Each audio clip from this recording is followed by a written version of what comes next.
गिबियावनो बड'लेण्ड बुब्लि अनसायगिरि गासैबो रायजो राजाफोरनिसिम बड'लेण्ड बुब्लि न'खरनि जानानै खुलुमनाय सिबिनाय बावहरनाय जाबाय। जों बयबो मिथिगौ दिनैनि साना गासैनिबो मोनसे गोथार सान जे बिश्वकर्मा बाबा बिश्वकर्मानि जे दिनै फुजा बेवहाय जोङो मिथिगौ जे बर'नि बा बर'निल' नङा गुबुन गुबुन हारिफ्राबो माने बयहाबो गावबा गाव मोनसे लहा लहि बा बायदिसिना गारि मथर बेबायदि बिश्वकर्माजों सोरजिजानाय मुवा बेसादखौ लानानै दिनैनि बे गोथार सानाव फुजा होयो। बे गोथार सानाव जों न'खर न'खर बयहाबो होनाय नुनो मोनो। नाथाय दिनै नैबे बिजनि सुबाइजार सेनं हास्रावबारि होननाय गामियाव जों मोनसे आलादा रोखोमै फुजा होनायखौ नुनो मोननाय जादों।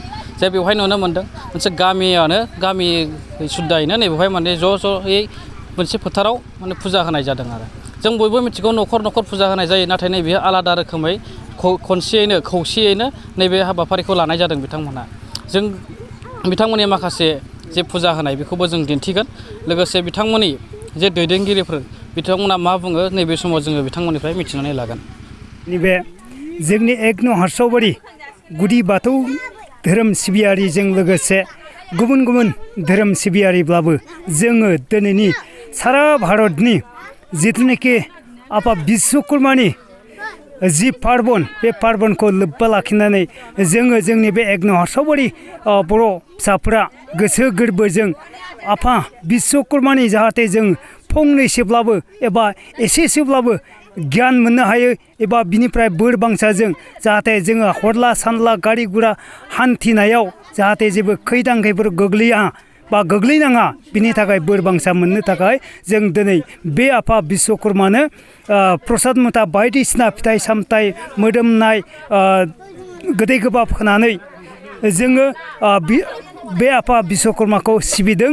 आरोबाव बे आफा बिश्वकर्माखौ सिबिनायनि गेजेरजों जोङो गासै बर' माहारिया गुबुन गुबुन धोरोमारिफोरजों बा गुबुन सम्प्रदायनि धोरोमारिफोरजों जाहाथे जोंबो फेर फाथिनो हायो।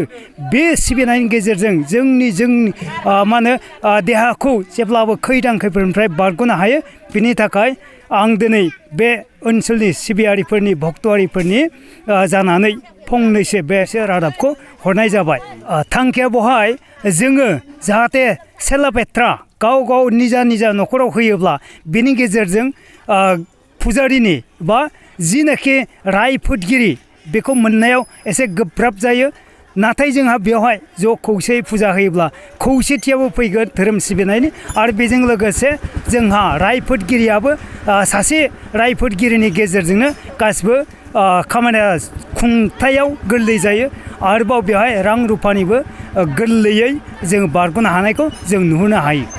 दानि गोनोखो मुगाजों साथिफबनाय मावनाय दांनायावनो जोंनो ट्रेक्टर पावार टिलार आरो दिनै जोंनो फरासुना खालामनो जोंनो बाइक नांगौ आरो जोंनो दिनै कम्पिउटार बे मुगा गासिबो दै अर जानो गासिबो आफानिनो सोरजिनाय गोनोखो मुगानि साथिफबनाय हिसाबै जोङो दिनै न'खर दिनै बाथौ अजानि बा जानागुरुनि आंखालाव दिनै गावनि न'खरसेनि गोसो जौसेजों बेन्दों दोंसे बिमा माइनावफोरनि गोहो सानसुमै गोरों लाइमोन सेंग्राफोरनि गोहो बोलो दिनै गोरों गोराफोरनि सानना हनानै देग्लायनि बे 1430 सालनि बांला मायथाइ बे भाद्र दाननि समबार बारायनि आफा बिश्वकर्मानि तिथि फुजाखौ जोङो गोसो गोरबोजों मोजाङैनो मोजां मावफुंबाय। आरो लोगोसे जोंनि 1 नं हास्रावबारि गामिनि मानगोनां जेने बिमल बर' गावबुरानि दैदेननायजों बे समाव जोङो मिथिनो मोनबाय जे बिथांमोना बे फुजाखौ जे मानो खालामदों। न'खर न'खर होयोब्लाथाय जोबोद मोजां जायो नाथाय गावबागाव नाथाय बे आलादा रोखोमै खौसे होनाया माबायदि आरो न'खर होनाया माबायदि बेनि फारागथिखौ बिथांमोना जोंनो फोरमायबाय। लोगोसे बिनि जे बिथांमोना जे फोरमायदों खौसेयै होयोबा खौसेथिया फैयो आरो अनलायनाय गोरोबलायनाय बियो थाबाय थायो। लोगोसे बिनि अनगायैबो नैबे जे खरसा पार्टि जे खरस थाङो बै खरसफोराबो खौसेयै होयोब्ला एसेब्लाबो खम जानानै फैयो।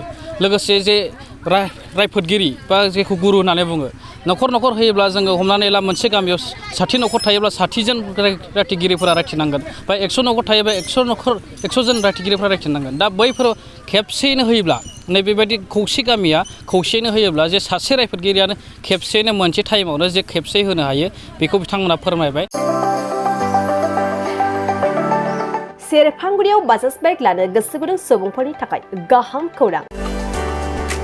सेरफांगुरियाव थानाय पंका एन्टारप्राइज बाजाज शोरूमा फैगौ 25 सेप्तेम्बरनिफ्राय 29 सेप्तेम्बरसिम मेगा लन काम एक्सचेन्ज मेला खुंफुंगोन। बाइगिरि बिथांमोननो आरसि इन्सुरेन्स लाफानानै 10,999 रां बेसेनावनो लवेस्ट डाउन पेमेन्ट होनानै बाइक लानो हागोन आरो 500 रां होग्रोनानै गोसोबायदि बाइकखौ आवग्रिना दोननो हागोन। नोंथांमोना सेरफांगुरियाव थानाय पंका एन्टारप्राइज बाजाज शोरूमजों लोगोसे कसुगाव फेस्टिभ आउटलेट आरो सराइबिल फेस्टिभ आउटलेट ब्रान्च शोरूमावबो खुंफुंजानाय मेगा लन काम एक्सचेन्ज मेलायाव फैनानै नोंथांनि लुबैनाय बाजाजनि बाइकखौ लांफैनो हागोन। पंका एन्टारप्राइज बाजाज शोरूमा लोगोसे मोजां अफार लाफादेरदों। 5 लिटार पेट्रल फ्रि, गंनि हेलमेट फ्रि, केस होनानै बाइक बायगिरिफोरनो 2,000 रां केशबेक हरफिननाय जागोन आरो मेगा लन काम एक्सचेन्ज मेलायाव बाइक बायगिरिफोरनो 1 बोसोरनि थाखाय 2 खेब फ्रि वाशिं होनाय जागोन। आबुङै मिन्थिबावनो थाखाय 6003817191 9101547892 आरो 9101598021 जानबुं नम्बराव खौरां लाहरनो